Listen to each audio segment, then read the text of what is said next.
Morning. Welcome to Thinking is Contagious. A couple of thoughts. I don't know, following up on this, the Tim Scott rebuttal to the Joe Biden presentation address to the nation, which was it was a sad affair. But anyway, Tim Scott, I think, in my opinion, came with a brilliant rebuttal and basically said that America is not a racist country, and took the doom and gloom and the and all the negativity that Biden spews and spewed that night, and basically said no, I don't agree. America is not a racist country, he said, and he's a perfect example of why it's not a racist country. And his story, if you look into it, and you realize that he took full advantage of his opportunities and is where he is today.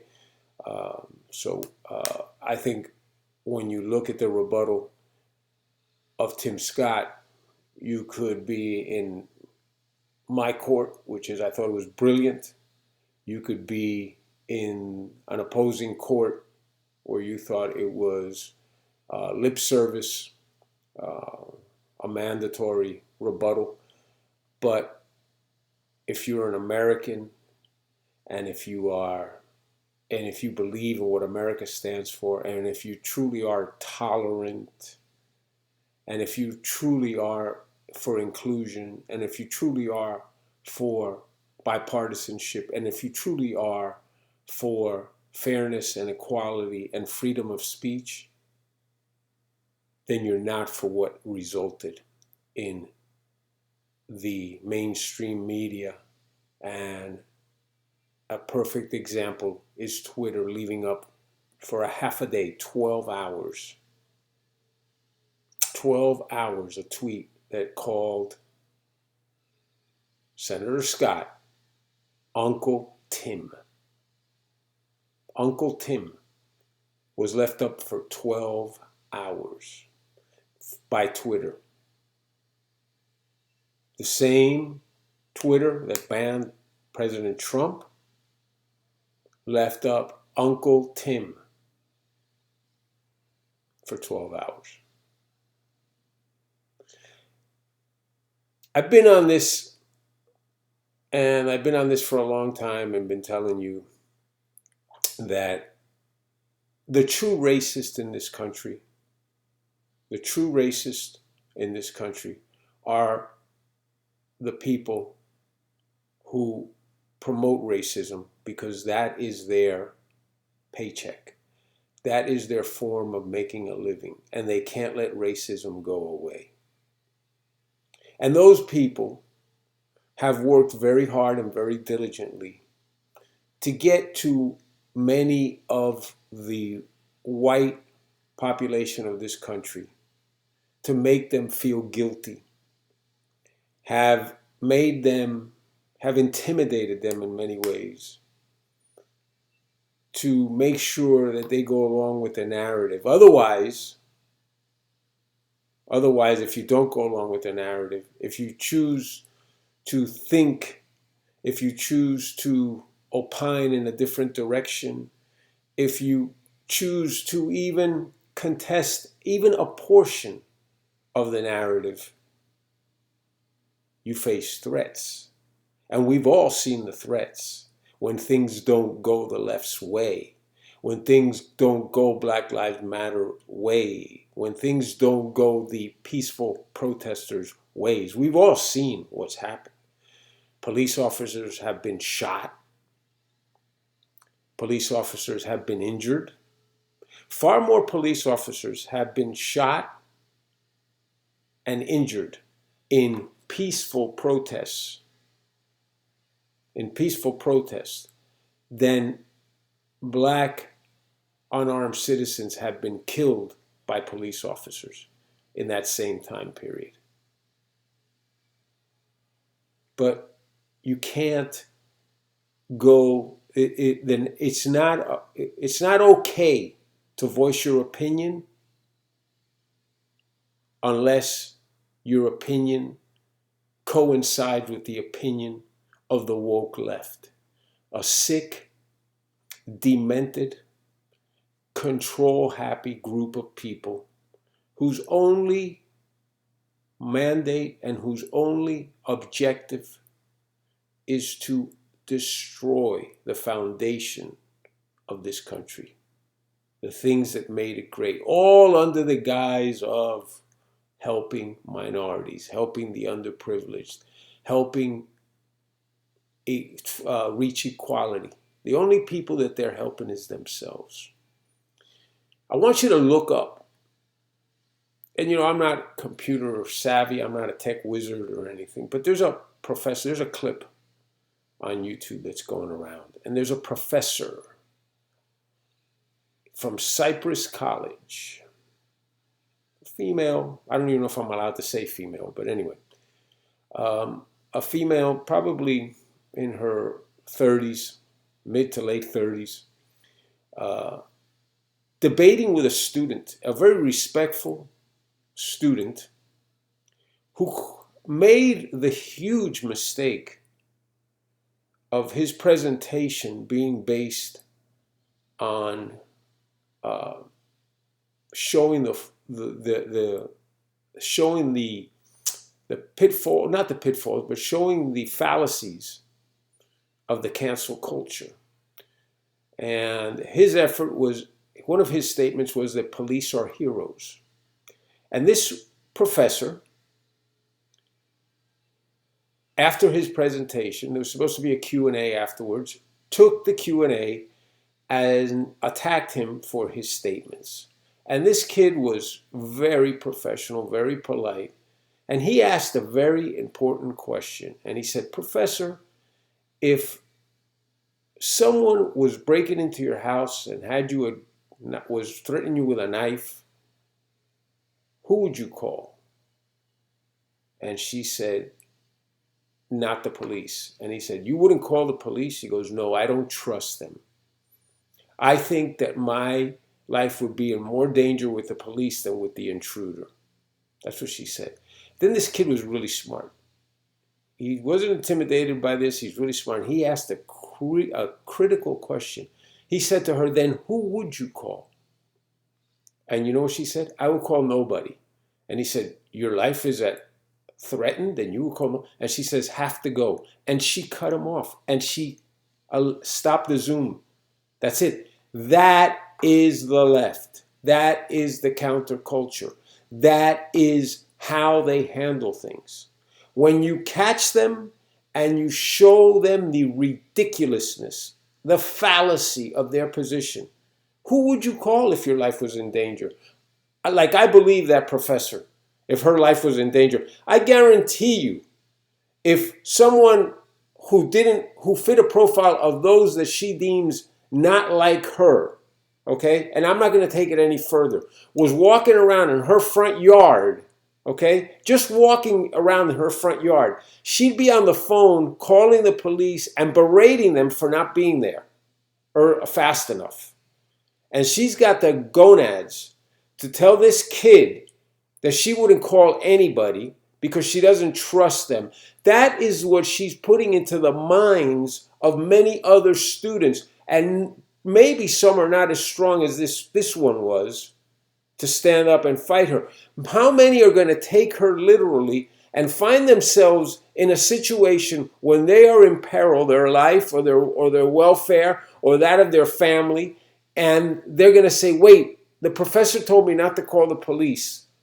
Let me not do anything. Let me take matters into my own hands." Is that an option? I'm sure you're against guns, that professor. I'm sure you're for gun control. Is that an option? And the student did touch on that, and she went right over it. He said, you would take action, you would take actions into your own hands? And she went right over it. She didn't answer it because she knew she couldn't. So that's how the left answers things. When you get them, and believe me, they are so easy to get.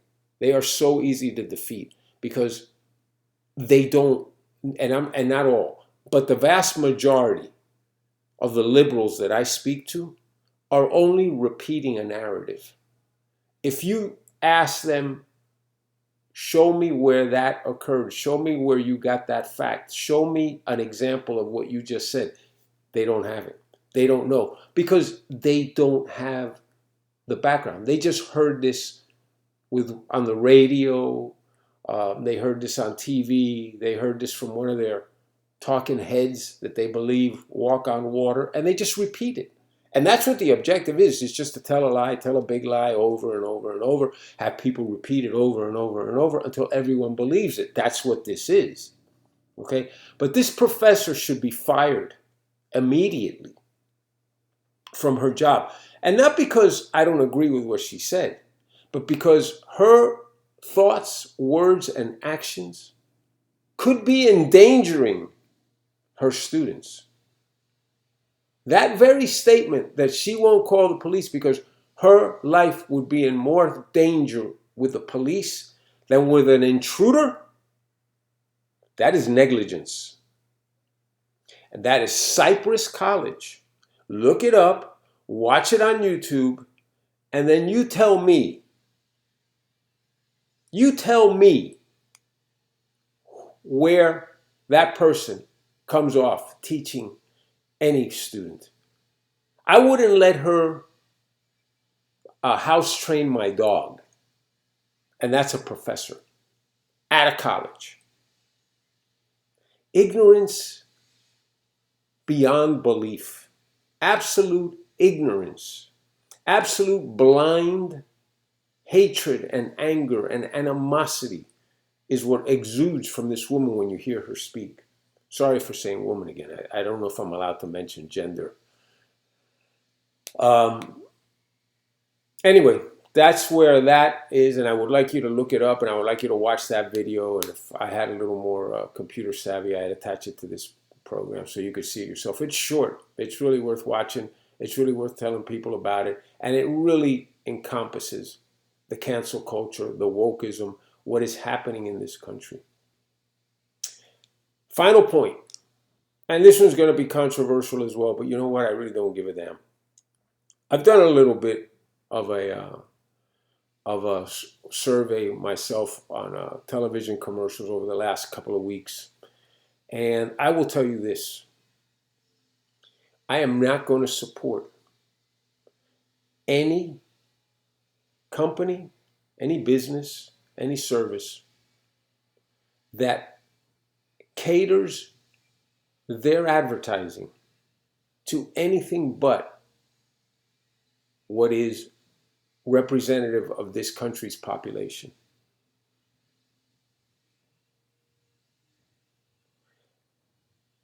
And I can tell you that in my viewing of advertising,